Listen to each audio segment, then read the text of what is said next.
Fellas, today we're going to be breaking down yesterday's live stream. This being the second and final live stream from Bungie leading up to the launch of Edge of Fate. Now, Bungie actually opened up with a brand new trailer to begin the stream. And in this trailer, it confirms the community speculation of Lodi being a time traveler of some sort. It also explains the 1950s date that we saw in the most recent TWAB. And they very briefly tease what looks to be the new raid. As you can see, our 6 Guardians here standing in the scene. Now, to no one's surprise, thematically, very much 9 inspired, or at least like prophecy themed, which really does make me wonder who's going to be the big bad in this raid. If you've been keeping up with the lore from Heresy, there's a lot of build up and setup for this new entity that we should be dealing with in this next expansion. Now, kicking off the actual stream, we have DMG, the principal comms manager, who is joined by Robbie Stevens, the assistant game director, who explained a bit more about the Kepler destination and what we can expect. Firstly, they showed off the new world tier selector that will be available on Kepler. Now, like previous expansions,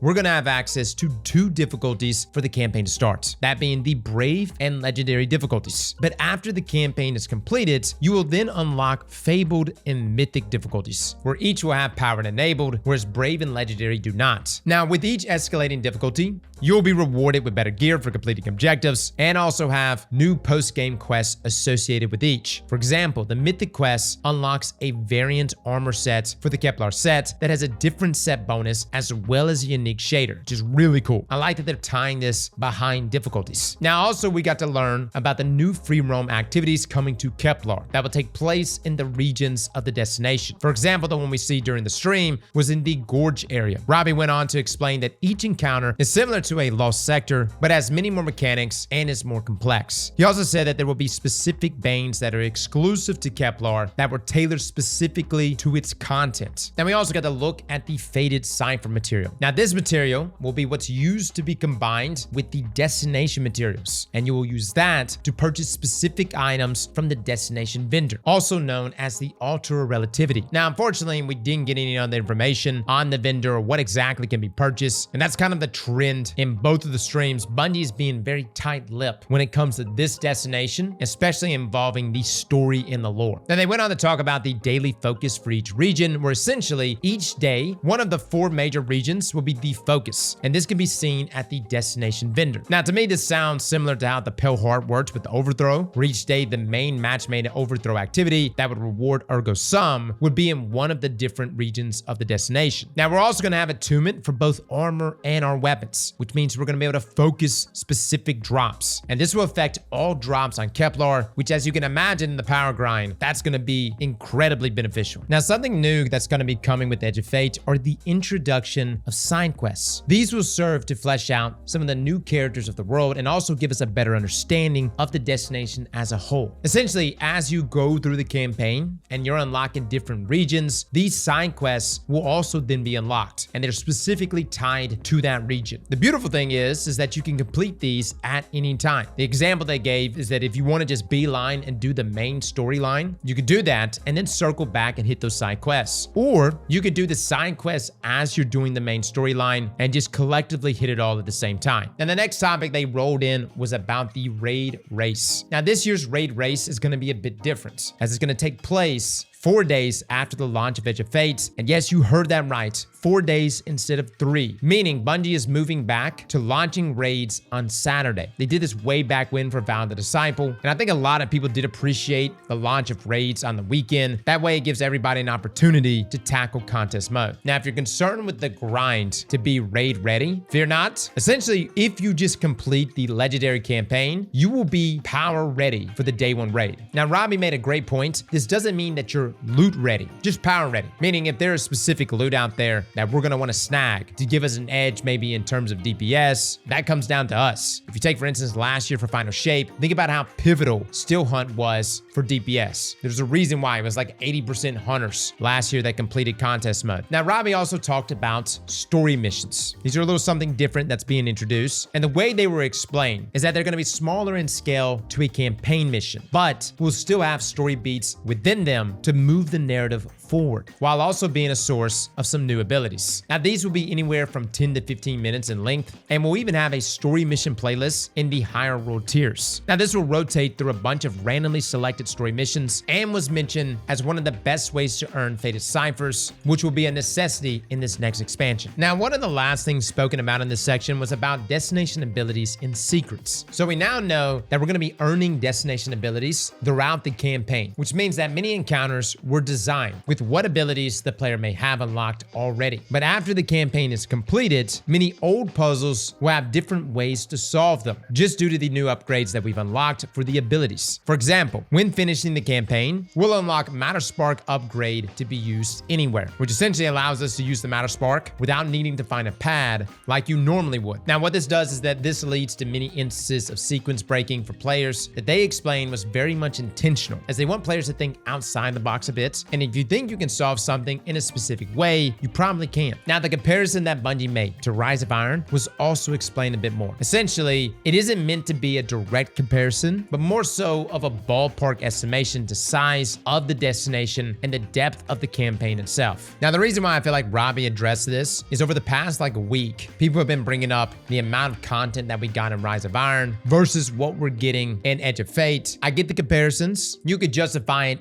on both sides. For instance, a lot of people brought up the fact that Rise of Iron just had more content, had more exotics, had PvP maps, things like that. But then there are also people saying, whoa, that was content that was dropped all on us at one time, instead of it being spread out over the course of a year. Granted, no one really likes time gating. And keep in mind, this is not even going to be over the course of a year. This is going to be over the course of 6 months, with the initial batch of content dropping July the 15th with Edge of Fate. And then we're going to have something called Ash and Iron, which will be taking us back to the Plaguelands. But all of that is like, in terms of full scope, wrapped together. Now, Robbie also mentioned epic raids. And to be honest, guys, I can't remember if anyone has even talked about epic raids yet. I'm pretty sure Bungie had it in a roadmap, but I'm not sure if they called it epic raids or not. When it was explained to me what epic raids was, though, to me, it's going to be the same raid, but the encounters have changed. Think of like Pantheon, where there were small tweaks to certain encounters, with some being major like double rolks. However, it was emphasized that there will be more narrative and lore context that will be tied to these epic raids. And yes, they are supposed to be more difficult. Keep in mind, this is something that's going to be launching in Ash and Iron, which I would assume at that point we all are sitting there with like maxed out gear, tier 5 and everything. And so epic raids, I would assume, would be fairly challenging. I will say on this front, I really do hope Bungie does mix things up. I love what they did with Pantheon. I love the reimagining the certain encounters, the additional rolks. Like, I don't even care if they meme a bit. Go crazy. Make it truly epic. Now, lastly, we did get a small tease regarding a destination activity. As yes, we are getting a new destination activity for Kepler, but we weren't given a name or really any details, as they want us to experience it for ourselves. Now, the information we did get about it was that it was described as being its own thing, being this blend of Vex Incursion and Wellspring. Now, this will be a 3-player match-made activity that will have horde mode elements, as well as mechanics and boss encounters. Now, this activity will also be one of the best places to earn rerolls of the 3 new exotic armor pieces that can again be obtained via the legendary campaign, but was also described as being highly rewarding in general. Now, they also said the activity is technically time limited, which is kind of crazy considering no one in the Destiny community likes time gates or FOMO. Something tells me though, with like time travel and that being like a big focus in this expansion, that this is all going to make sense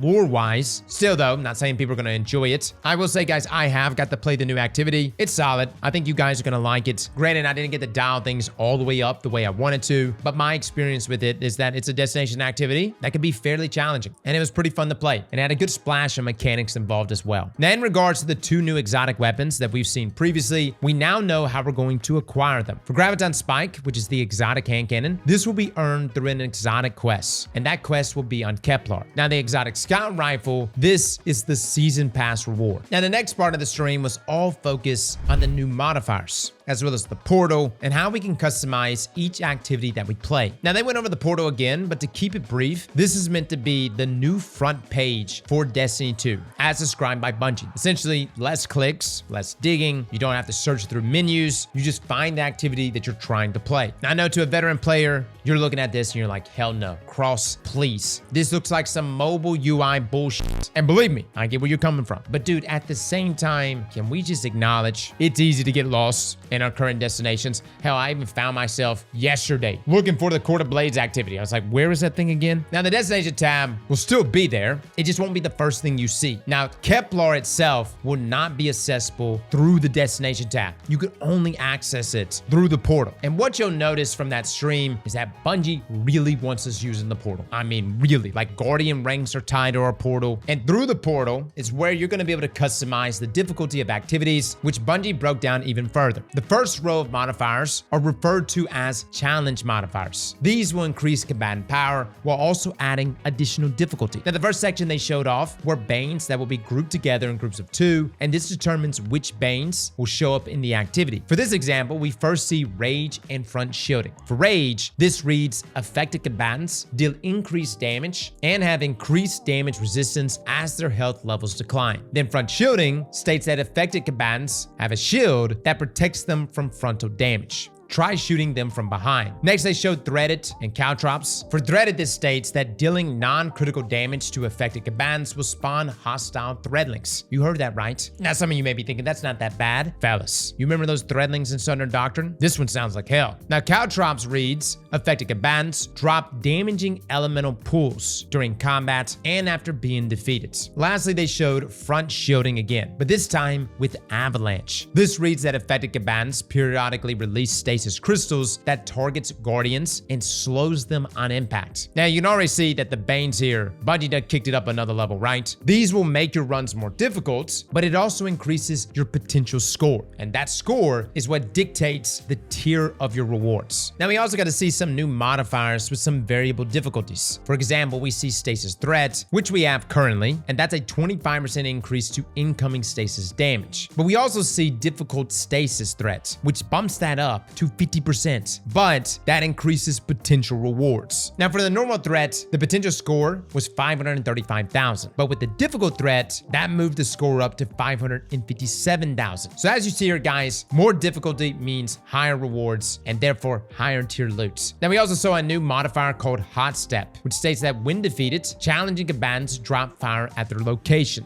We see Subtle Foes, which states that certain foes are stealthy when at a distance. They become visible when near a guardian. Now, Bungie mentioned this is like almost complete invisibility, even more so than like hunters inside of Crucible, which is kind of wild. Next is Glass Cannon. The player with the greatest number of final blows during an activity takes more incoming damage. Now, that right there is hysterical. I don't really know how much more damage you take, but dude, if you got that one teammate that's always popping off, hey brother, you a gamer, right? Why don't you rock Glass Cannon for us? See if you can take one for the team. Now, for the example in the stream, they were doing Master Empire Hunt, and with this assortment of Banes and modifiers they selected, this put them at Silver 2. In this case, that equals a Tier 3 reward. Now, next they showed off the player stakes, which is meant to change how you're playing the game. Now, it doesn't necessarily make the enemies harder, but it was described as if you were playing with one hand behind your back. Now, some they showed off were locked loadouts, no HUD, no starting ammo, and even one called the Avant-Garde, which makes it so that you can only use new weapons and armor for the given season. So again, just loot with the blue icon on it. Now, this is actually crazy because like no HUD really does change the game. Like try playing PvE right now with no HUD. I'm actually going to be practicing, but it's hard to keep up with anything because like you can't see any of your status effects. You can't see your health. You almost have to like pay attention to your guardian and like how he reacts and behaves to get an idea of where he stands when playing no HUD. Now, moving on, they showed the next section, which is boon and event modifiers. These are the positives that you can select to either help make the activity easier or simply to have more fun. Here you have things like surges, specifically Strand and Void. We saw Stasis Slide, which is a boon from the Nether activity, where sliding after sprinting for a short time creates a freezing stasis wave. We see Healing Finishers, which heals you when you finish a combatant. Volatile Pickpocket, which reads that finisher final blows grant you a free Void Grenade. Hypercritical, which makes combatants take more precision damage but less non-precision damage. Air Superiority, which makes you deal increased damage while airborne, which immediately makes me think Wings of Sacred Dawn might actually be meta. Livewire, which reads that sprinting for a short time causes you to become amplified, and while you're amplified, receiving melee melee damage calls down lightning strikes around you. Now this section is also where you can select that triple strand grapple that they've teased prior, where essentially your grenade is replaced with 3 grapple charges that recharge quickly, but get this, it doesn't allow you to grapple melee, so it's purely used for movements. Now something to note here is that since all of these are making it easier for you, this will lower your reward rank rather than raising it. For example, they added Livewire, and this dropped the rank down to B+ from an A. Now lastly here, they talk about event modifiers. This one specifically being double bonus focus, which rewards a second drop from bonus focus activities. Now these will be rotating modifiers that affect the whole portal and can change weekly or daily, or even with a given event that may be active. I would look at this as like double drops that we occasionally get for things like Crucible or Vanguard, but of course these modifiers seemingly go further than that. DMG even hinted at one that buffs specific weapons from the Suros Foundry. They also clarified that we'll be getting new modifiers with certain events, as well as with Ashen Iron when that releases. Now as for the activities in the portal, these will be rotated in and out, with new stuff coming online for the first weeks of the expansion. Then as events start popping up, this will add potentially even more activities and even more modifiers that we mentioned previously. Now they also teased a brand new activity type coming with Ashen Iron, and they mentioned that it's not just a new activity, but a new type. I really don't know what they mean by that, because at this point in Destiny, I feel like I've already seen a little bit of everything. But all right, Bungie, bring it on. Now before moving on to power and how that's going to work, Pinnacle Ops was brought up, but only briefly. Essentially, at launch, old exotic missions will be found under Pinnacle Ops, and this will have all the changes we previously talked about within the portal, like Banes, modifiers, etc. More is going to be added to Pinnacle Ops in the future with Ashen Iron, but we don't have any information on that currently. Now this takes us to power. As we all probably know by now, our power is currently being squished with Edge of Fate. Everyone is going to start at 10 power, working their way up to 200 power, which is the new soft cap. Now this works just like it did previously, where this cap can be obtained from pretty much anything in the game, including Crucible. Now they're replacing the artifact power bonus we currently have with the seasonal power bonus, which we can get up to 450 before Ashen Iron. Now it was also mentioned that we can go beyond that, but not too many details was mentioned about that. Now the pinnacle limit we used to have is no longer a thing. You won't have any limit to how much higher level gear you can earn in a given week. And they also stated we would be able to more consistently target farm specific gear that may be lacking in power. So if you need higher power boosts to drop, you'll be able to specifically target that drop rather than before when it was all random. We'll also have different challenges in game that were described as acting as accelerators, which provide more hits of powerful gear. Now something else that was brought up was about upgrade modules. Upgrade modules will no longer be needed to infuse. Instead, you'll need the new unstable core material, which we've talked about before. The main thing with these is that they expire at the end of each season, so you can't hoard hundreds of them. So you'll need to go out, farm some more, very similar to upgrade modules. Now something to keep in mind is that seasonal power will be reset each season. So for example, when Renegades comes out, everyone will be set back to 200 power, which I know a lot of people are like, what the hell, Bungie? Really? You really trying to pull a Diablo on us? Yes, they are. Now lastly, for the power section, they spoke again about how you can level up your power completely through the Crucible if you wanted to, with things like trials and competitive providing even faster rewards to help increase your power. Now let me just say, guys, I have observed y'all year over year, season to season, and let me just say, most Destiny players don't like seasonal grind. Like a lot of you are like, okay, annual grind, we get it, but season to season, grinding power levels, that's not everyone's favorite thing to do. I'm really curious how Bungie's gonna play this. I will say having the ability to customize our own difficulty, having so many different banes, even positive modifiers that could just make the game more fun, I'm no doubt intrigued, but I'm curious to see how this is gonna play out in the long run. Now moving on, we were also introduced to the seasonal hub. This will house daily and weekly challenges, as well as the weekly reward track. Now this track will give various things from bright dust to upgrade materials, and even a new currency called requisition tokens. Now these can be turned into Zavala to earn bonus drops that will be higher tier and even a higher power. Now this refreshes every week, and you can earn 2 pieces of armor and 2 weapons. And keep in mind, this is all free. Like we saw the event track, nothing here needs to be paid for. Everything here is completely free. Now also in the seasonal seasonal hub is the Conquest page, which was explained to be the Grandmaster replacements inside the portal. These are fixed powered, fixed modifiers, no fireteam power, but they offer really strong rewards for completing them. And below this, we also saw the Conqueror seal, which is now earned through completing the conquests each season, but it'll still maintain the amount of gilding you have on it currently. The way this seems to be explained is that conquest is for those out there that don't want to go through each one of these modifiers. You just want to press and go. Now, the last thing that was talked about on the stream was the slight rework to Guardian ranks, mainly with the challenges that are associated with it to actually level up your rank. Many challenges have been replaced with challenges revolving around the portal. Again, Bungie really wants us to use the portal. For example, you'll no longer need commendations, there's no more expansion gates for levels, and the solo dungeon requirement was also removed. Of course, those still have the unique cosmetics associated with them, like the emblem for example, but it won't be required for Guardian ranks. Now, we are all also being dropped down to Guardian rank 2 with the launch of Edge of Fate. So that's it, guys. That's essentially the breakdown and the final breakdown from Bungie. Now, of course, we got the blog posts and the twabs, but in terms of live streams, that's it, man. I will say, as we get closer to the weekend, I'm going to be putting together a video of just my complete thoughts. I really do want to just kind of share my insight into Edge of Fate, what to expect, and really just give you my thoughts on where Destiny is currently. In the meantime, though, I would love to hear your thoughts on what we've covered today. Let me know if there's anything here that you're excited about, or vice versa. If there's something here that you're looking at and you're just like, yo, what in the world were they thinking? Fellas and ladies, thank you all for coming and watching, and as always, slap that like button like your mama told you right.